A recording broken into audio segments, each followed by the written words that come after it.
Hello, and welcome to the video. Today we will start a multi-part series discussing the uniforms, equipment, and weapons used by U.S. Army soldiers during the Vietnam War.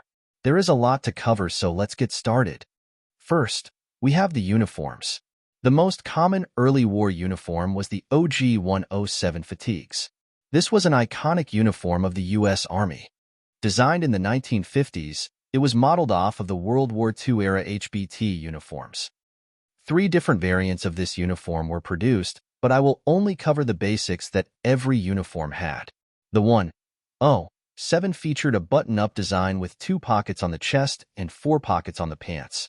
It was made in a OD green cotton sateen. The uniform was used heavily in the early to mid-war, but jungle fatigues quickly became more popular and the 107s were soon replaced. Designed in 1963 but not fully introduced until 1967, a new uniform called the Tropical Combat Uniform, aka Jungle Fatigues, became authorized for use by U.S. Army soldiers.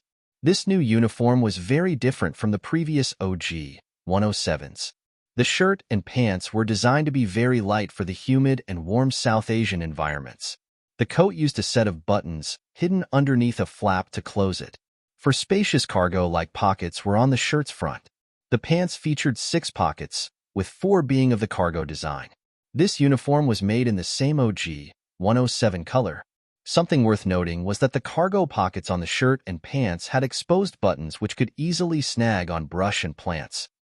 Next, we have the second pattern jungle fatigues. The second pattern was very similar to the first.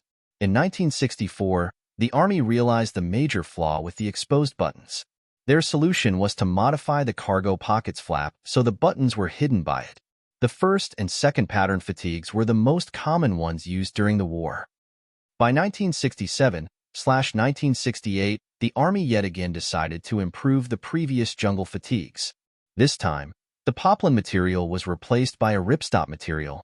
The third pattern fatigues are most commonly reproduced for the civilian market. The Army phased these uniforms out in the early 1980s. Something less commonly used were camouflage uniforms. The Army had experimented with camouflage uniforms in the 1940s, but not much besides prototypes came to fruition. This changed with the introduction of Tiger Stripe and ERDL uniforms. Tiger Stripe's origin is not too well understood. It was printed on various different clothing cuts, some being close to first or second pattern jungle fatigues, while others were made on different uniforms cuts. This pattern was not as widespread throughout the Army, with more elite units like Rangers acquiring these uniforms. The other camouflage pattern worn was the ERDL pattern. ERDL was developed in the late 1940s by the U.S. Army's Engineer and Research Defense Laboratories, hence the name ERDL. It had 2 variants. One was green dominant while the other was brown dominant. Most of these uniforms were printed on jungle fatigue-style uniforms. Like Tiger Stripe, however, it was more commonly used by elite or specialized units.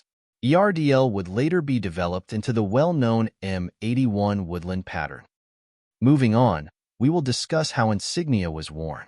The Vietnam War was the first major conflict where it was common practice for U.S. soldiers to wear their name, branch, and unit patches in combat. The soldier's name tape was sewn above the right side pocket on the jacket. Their branch was sewn above the left side pocket. Collar devices like certain rank may have been attached to the collar. Current unit patches would be sewn on the left shoulder. Some soldiers wore their previous unit patch on the right shoulder. Tabs like Ranger, Airborne, or Special Forces would be sewn above the current unit patch. One of the most well-known Vietnam-era pieces of headwear was the boonie hat. The boonie hat was officially known as Hat Jungle. It was made of the same OG-107 color and was made in a cotton material. Some hats were printed in Tiger Stripe and ERDL. It was not introduced to the Army until 1967. Another iconic piece of headwear was the OG-106 hot weather cap. This cap was referred to as a baseball cap due to their similar designs. Like the boonie hat, it was produced from cotton and printed in an olive drab color. It was introduced in 1962, and it saw service throughout the entire war. Last but certainly not least, we have the footwear used. In the early war, most soldiers wore a leather combat boot. These boots were uncomfortable in the hot and humid climate of Vietnam, so The Army sought to find a replacement early in the war. These boots were most commonly used from 1965 until 1966 when jungle boots became much more common. The first pattern jungle boot was a high-cut boot made out of leather and canvas.